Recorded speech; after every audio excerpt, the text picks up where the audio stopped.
Educational creativity চ্যানেলে সকলকে স্বাগত। আপনারা জানেন কোড নাম্বার 17, কোড নাম্বার 17তে জাস্টিস বিশ্বজিৎ বসুর এজলাসে 21 থেকে 76 নম্বর পর্যন্ত 2017 এবং 2022 টের প্রশ্নভুল মামলা ছিল। একাধিক প্রশ্নভুল মামলা আজ লিস্টেড ছিল। আপনারা জানেন যে রিপোর্ট নিয়ে বিস্তারিত আলোচনা হবে এবং কোর্টের যে মতামত, জাস্টিস বিশ্বজিৎ বসুর যে মতামত, সেটা কিন্তু উত্থাপিত হবে সকলের সামনে। সেরকমই শুনানি হলো। আপনারা জানেন যে ফার্স্ট আওয়ারে শুনানি হয়নি, সেকেন্ড আওয়ারে এই মামলার শুনানি হয়েছিল। প্রায় দীর্ঘক্ষণ শুনানি হলো। আজ 3:30 পর্যন্ত কোর্ট শেষ হয়ে গেছে। তো শুনানিতে কি কি উঠে এলো আমরা বিস্তারিত তথ্য আমরা জেনে নেব। রিপোর্ট আজ বিচারপতি পড়লেন বা সবাইকে জানালেন। তো সেখানে খুব অবাক করা একটি তথ্য, সেখানে একাধিক প্রশ্ন, 47টি প্রশ্ন সেখানে ভুল 2017 এবং 2022 মিলে।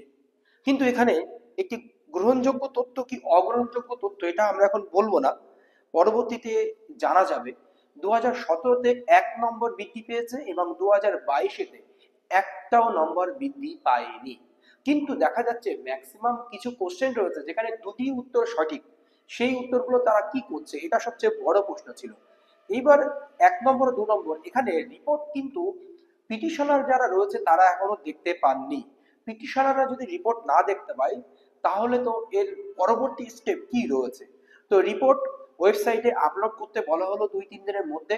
পশ্চাৎ তাদের ওয়েবসাইটে 2-3 দিনের মধ্যে রিপোর্ট আপলোড করতে পারবে এবং সমস্ত মামলা বিচারপতি আজ ডিসমিস করে দিচ্ছিলেন।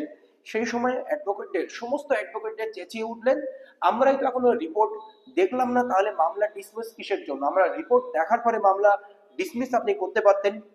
তো সেহেতু আজকে যে 76টি মানে টোটাল মামলা ছিল, সব মামলাগুলো জাস্টিস বললেন না আমি সব ডিসমিস করে দেবো। এই অর্ডার কপির উপরে ভিত্তি করে এই মামলাগুলোর উপরে ভিত্তি করে যেহেতু আজ রিপোর্ট জমা পড়েছে, শুনানি হচ্ছে, এইগুলো সবই ডিসমিস করব এবং যে বাকি রিটগুলো রয়েছে শুক্রবার সবকিছুই লিস্টে আনা হলো, ওগুলো ডিসমিস করা হবে। এবার দেখুন 17 কোন প্রশ্নে নাম্বার বেড়েছে। ইভিএস এ একটি নাম্বার বেড়েছে। ইভিএস সেখানে 21 নম্বর সিরিয়ালে আমরা প্রথমে যদি দেখি ইয়াসমিনা খাতুন, এই ইয়াসমিনা খাতুনের মামলায় ইয়াসমিনা খাতুনের যে প্রশ্ন সেট ছিল, সেই প্রশ্ন সেটের 121 নম্বর সিরিয়ালে যে প্রশ্নটি ছিল সেই ইভিএস এর প্রশ্নের নাম্বার 1 নম্বর বেড়েছে, কিন্তু 2022 ক্ষেত্রে কোনো নম্বর পায়নি। যেহেতু সামনে রিপোর্ট আসেনি, এখনো পিটিশনাররা পরবর্তী স্টেপের জন্য কি হবে সেটা এখনো গ্রহণ করতে পারেননি। কিন্তু এটা খবর রয়েছে যে এই যে বিষয়টা, আজকের বিষয়টা রিপোর্ট আসলে চুলচেরা বিশ্লেষণ করার পরেই সম্ভবত এই মামলাটি কলকাতা হাইকোর্টের ডিভিশন বেঞ্চে কিন্তু চ্যালেঞ্জ হতে চলেছে। জাস্টিস তপব্রত চক্রবর্তীর বেঞ্চে সেই মামলা কিন্তু শুনানি হবে, এটাই কিন্তু পাক্কা খবর। আর যারা পিটিশনার রয়েছে তারা গভীর আগ্রহে ছিল, কিন্তু তার নিটফল আজ 0 এলো।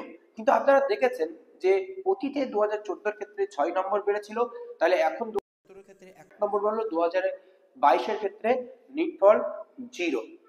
তো যাই হোক, আজকে যে বিষয়টা হলো, হ্যাঁ হতেই পারে, এটা স্বাভাবিক। এক্সপার্টরা মনে হচ্ছে যে এটা হবে এটা হবে, এটা স্বাভাবিক জিনিস। কিন্তু পিটিশনাররা এখন কি করবে? পিটিশনাররা এটা চ্যালেঞ্জ করতে চলেছে যেটুকু খবর। কিন্তু মামলাগুলো ডিসমিস করার আগে কিছুদিনের জন্য মামলাটা রাখা উচিত ছিল, কারণ রিপোর্টটা যদি হাতে আসতো তারপরে মামলাগুলো জাস্টিস ডিসমিস করতে পারতেন। এই হচ্ছে আজকের প্রশ্নমূল মামলার সামগ্রিক আপডেট, আপনাদের সঙ্গে ছোট করে দেওয়ার চেষ্টা করলাম।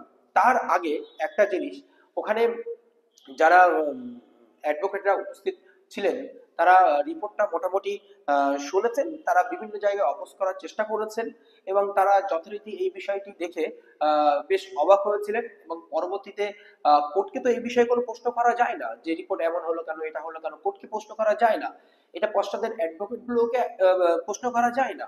জাস্ট এটা পরবর্তী স্টেপে গিয়ে চ্যালেঞ্জ হতে পারে, এটাই সূত্র মারফত খবর রয়েছে। ধন্যবাদ।